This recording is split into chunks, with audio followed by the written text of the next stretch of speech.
submission, may I please? At this time, we shall offer evidence in support of specification 47, paragraph 1, otherwise known as the Fort Santiago cases. We shall call the first witness, Father de Tavera.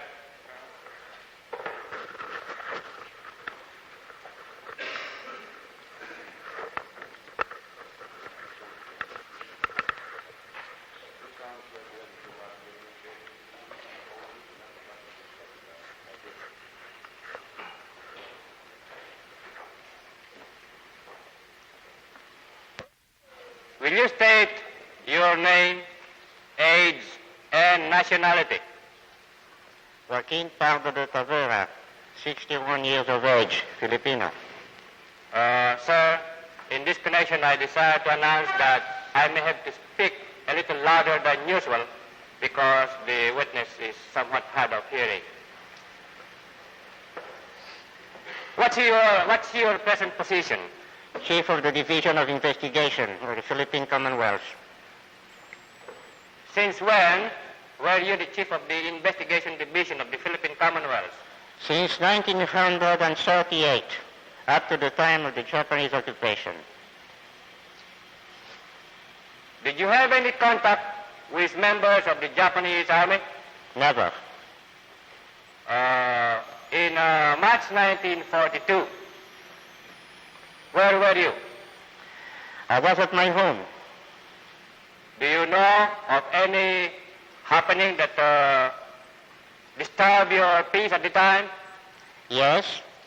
At about 6:30 or 6:45 on March 2nd, 1942, some Japanese entered my room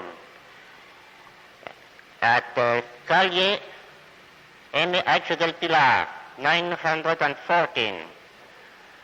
Pulled me out of bed where I was with Mrs. Tavera, and without giving me time to do anything except put on hasty clothes, took me to Fort Santiago. The defense, if they can understand, all right. Then they used to revive me, put me up, and give me the same treatment. They gave me that treatment for about 4 or 5 times, and every time I asked why, and the answer was, you know very well, and they kept on beating. After a certain time, a certain Sergeant Imai, I recall his name and his face very well, took some kind of a blackjack, cleverly made of a steel coil with a big lump of lead at the end, and he beat me with that for about 15 minutes until I again collapsed, because that coil, when he gives the swinging movement, wraps itself around you like a snake, and wherever that lead hits you, well, you'll remember it all your life. I was black and blue from the top of my head to my heels, and still I didn't know why I was arrested. Will you proceed? Then I was taken down to that cell and attached on my chest some kind of paper with bits of wire and Japanese characters on it. And according to a Chinese prisoner who was in the cells and knew also a little bit of Japanese, he told me that it said, no food, no water, under severe penalty. Were you given any food or any water? For 8 days, no, sir. Kindly proceed. The following day, they took me up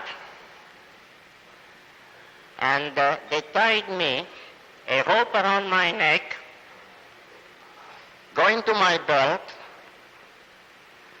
My heels were tied together, pulled to my waist behind and tightly. So I was there on my knees, sitting, squatting, and I was a heavy fellow because I weighed about 180 when I entered Fort Santiago. And in that position, I was investigated. Whenever my answer did not please the Japanese, I got the usual treatment. Few slaps, was hit with a piece of wood about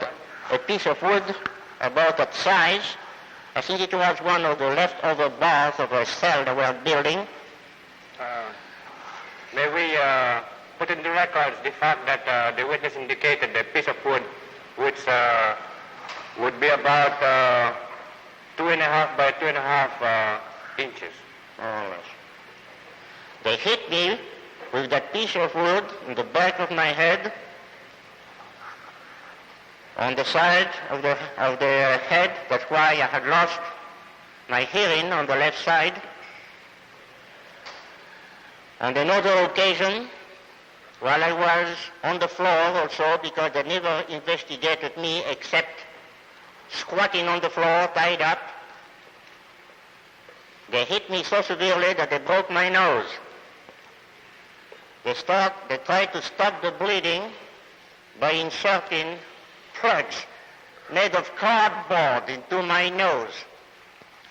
And when that failed, they took me back to the cell. That same afternoon, I was taken up again to a room beside the library, and under tables that were used by the Americans to keep their maps, their military maps, tables that are very low, I was chained like a dog. They didn't even allow my belly to rest on the floor. Every time that I sagged, and I was a heavy man and tired, without food, without water, they kicked me with the military boots on the side of my body. Will you proceed, please? On many occasions, on another occasion... Just a minute. While you were being kicked this way under these tables, were there any other people present? I couldn't see anybody, but I heard them talking with two persons whom later turned out to be two agents of the division. Which division? Division of Investigation. Go ahead, please. And very clearly I heard the following words uttered by their interpreter, Mr.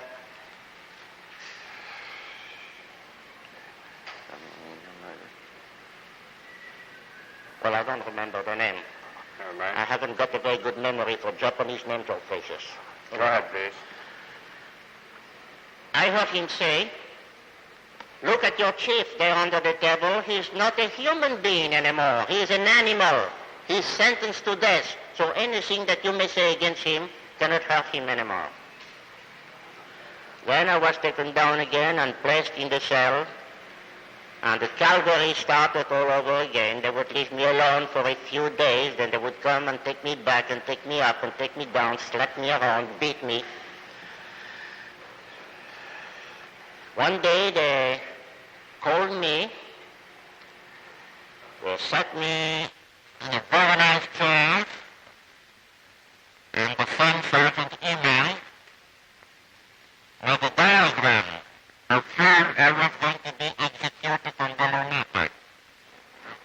How I would be executed on the lunatic.